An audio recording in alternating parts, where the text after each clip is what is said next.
Hello दोस्तों, कैसे हैं आप सब लोग। उम्मीद करता हूं काफी अच्छे होंगे। तो दोस्तों, जो कैलिबर आईपीओ है उसका अलॉटमेंट स्टेटस वगैरह आ चुका है। अब बारी है इसकी लिस्टिंग की। तो लिस्टिंग डे पर स्ट्रैटेजी क्या होनी चाहिए, इसको लॉन्ग टर्म के लिए होल्ड करें या लिस्टिंग गेंस लेकर एग्जिट हो जाए, वो हम जानेंगे। और उसके अलावा जिनको ये आईपीओ अलॉट नहीं हुआ है उनको क्या करना चाहिए, क्या उनको कुछ फायदा हो सकता है, नहीं हो सकता है, वो भी हम जानेंगे इस वीडियो के अंदर। और बाकी जो आईपीओ आज जिनमें अप्लाई करने के लिए पहला दिन था, तो पहले दिन सब्सक्रिप्शन वगैरह कैसा मिला है, लेटेस्ट ग्रे मार्केट का प्रीमियम वगैरह क्या चल रहा है, वो सारी चीजें भी जानेंगे। और दो अपकमिंग आईपीओ और आ सकते हैं, उनके बारे में भी अपडेट लेंगे इस वीडियो के अंदर। वीडियो शुरू करने से पहले टेलीग्राम, इंस्टाग्राम, व्हाट्सएप, फेसबुक सबके लिंक डिस्क्रिप्शन के अंदर है, ज्वाइन करके रख लीजिए। और देखिए दोस्तों, मैं सारी चीजें आपकी क्लियर करूंगा, बट डिसीजन आपको अपनी रिस्क, अपना एनालिसिस लगा के बनाना है। मेरी तरफ से कोई भी बाय और सेल का रेकमेंडेशन नहीं है, ठीक है। मैं सारी डेटाज है, सारी जानकारी आपके साथ क्लियर करूंगा, बट डिसीजन आपको खुद को बनाना है।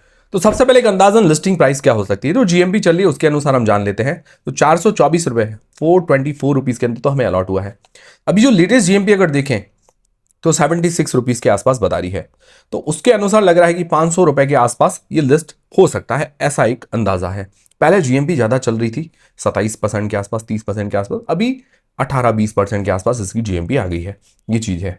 तो थोड़ा मार्केट वॉलेटाइल है, जैसे एसबीआई फंड्स आईपीओ की लिस्टिंग थोड़ा एकदम शॉकिंग देखने को मिली थी, इसलिए हम रेंज एक बड़ी लेके चलते हैं। 450 से 550 रुपए के बीच में एक लिस्टिंग हो सकती है अंदाजन। ये मेरे अनुसार नहीं है, जीएमबी के अनुसार जो चल रही है उसके अनुसार मैं आपको एक रेंज लेके बता रहा हूं। तो जो मार्केट है वो भी वीक चल रहा है, वॉलेटिलिटी ज्यादा है। तो इस कारण जो लिस्टिंग गेज मिलने की संभावना है 5 से लेकर 30% के बीच में, क्योंकि शुरुआती जो जीएमबी इसकी चल रही थी वो चल रही थी 27% के आसपास। तो 5 से 30% की एक बड़ी रेंज लेके चलते हैं। अब आप सोचे होंगे कि इतनी बड़ी रेंज, क्योंकि मार्केट में वॉलेटिलिटी ज्यादा है, मार्केट काफी ज्यादा वीक चल रहा है। एसबीआई फंड्स की आईपीओ की आपने लिस्टिंग भी देखी, वो भी इसी तरह से देखने को मिली। और इसकी जीएमपी में भी हमें एकदम अचानक से गिरावट देखने को मिली है।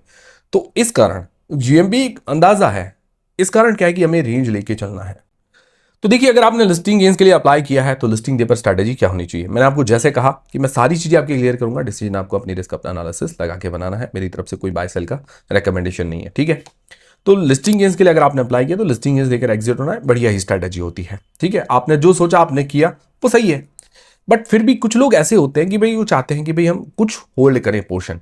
तो देखिए, इसके अंदर दो बड़े थ्रेट्स या रिस्क पॉइंट्स कह सकते हैं। एक तो वैल्यूएशन ज्यादा सस्ती नहीं। दूसरा, डेट, उधारी बहुत ज्यादा है, आईपीओ से पे कर रही है बट थोड़ी और ज्यादा है। तो ये दो रिस्क दिमाग में रखते हुए चलिएगा, ठीक है।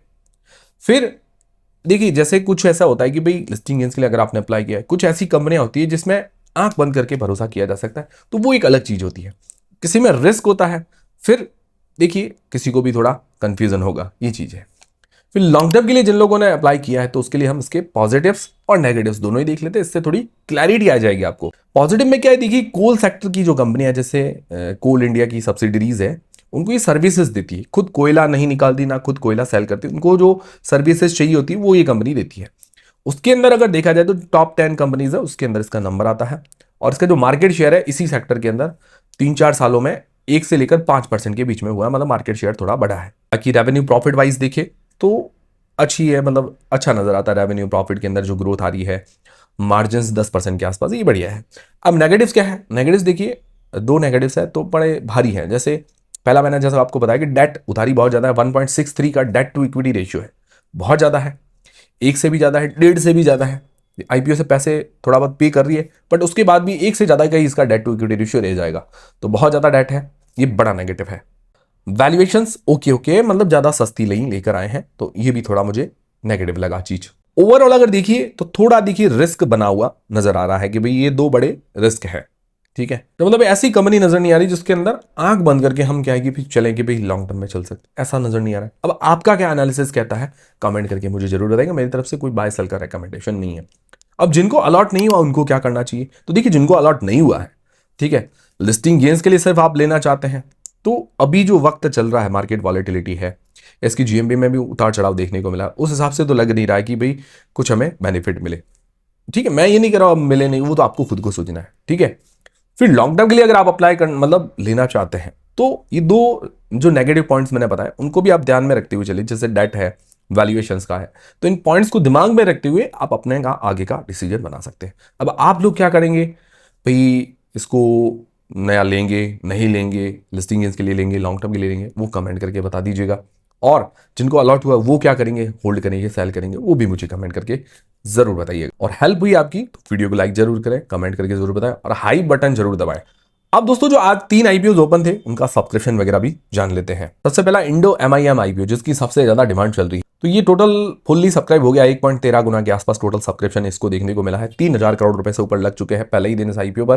क्यूआईबी रिटेल पोर्शन अभी तक अंडर सब्सक्राइब है, एनआईआई पोर्शन फुल्ली सब्सक्राइब हो गया है। बाकी रिटेल पोर्शन जो है कल तक सब्सक्राइब फुल्ली हो जाएगा, एम्प्लॉय पोर्शन भी फुल्ली सब्सक्राइब हो गया है।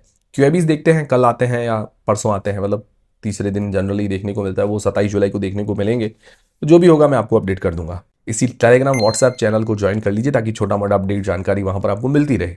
जीएमपी जो इसकी है लगभग 35 से 40% के बीच में मूव कर रही है। अभी थोड़ा देखा जाए तो मार्केट डाउन है, इस कारण जीएमपी थोड़ी गिरी है। अभी 38% के आसपास जीएमपी मान के चल सकते हैं। 185 रुपए पर शेयर के आसपास जीएमपी है, तो डिमांड ठीक है। मतलब देखा जाए तो बाकी सारे आईपीओ में सबसे ज्यादा डिमांड इस आईपीओ की है। जीएमपी अंदाजा है, इसके भरोसे आपको नहीं रहना है, सिर्फ एक जानकारी के लिए आपको बता रहा हूं। फिर दोस्तों लोहिया कॉर्पोरेशन आईपीओ, इसको टोटल जो सब्सक्रिप्शन मिला है 0.39 टाइम्स। सारे पोर्शन पहले दिन अंडर सब्सक्राइब है। करीबन जो पैसे लगे 240 करोड़ रुपए, इस पर 240 करोड़ रुपए लगे हैं। इंडो एमआईएम पर 3,000 करोड़ रुपए लगे हैं, काफी फर्क है। कि जीएमपी 3% के आसपास आ गई है, डिमांड काफी कम हुई है। पहले 7% के आसपास चल रही थी, अभी 3% के बीच में है, मतलब लगभग 15 रुपए पर शेयर के आसपास जीएमपी मान के चल सकते हैं। डिमांड अभी काफी कम है। फिर दोस्तों जो एक्स्ट्रा नेट आईपीओ है वो फुल्ली सब्सक्राइब हो गया 1.11 गुना, बहुत छोटा इश्यू साइज है बट सब्सक्रिप्शन मिल गया है इसको। रिटेल पोर्शन फुल्ली सब्सक्राइब है, बाकी थोड़े अंडर सब्सक्राइब है, मतलब लगभग सब्सक्राइब फुल्ली सब्सक्राइब होने के कगार पर ही है। टोटल 130 करोड़ रुपए लगे हैं पहले दिन, ठीक है। देखा जाए तो पहले दिन अच्छा पैसा लगा है क्योंकि छोटा साइज है। जीएमपी इसकी 10% चल रही थी, अभी लगभग 7% के आसपास आ गई है। लगभग मान के चले इसकी भी जीएमपी डाउन हुई है, 8 रुपए पर शेयर मान के चल सकते हैं। जीएमपी में सबकी गिरावट देखने को मिली है।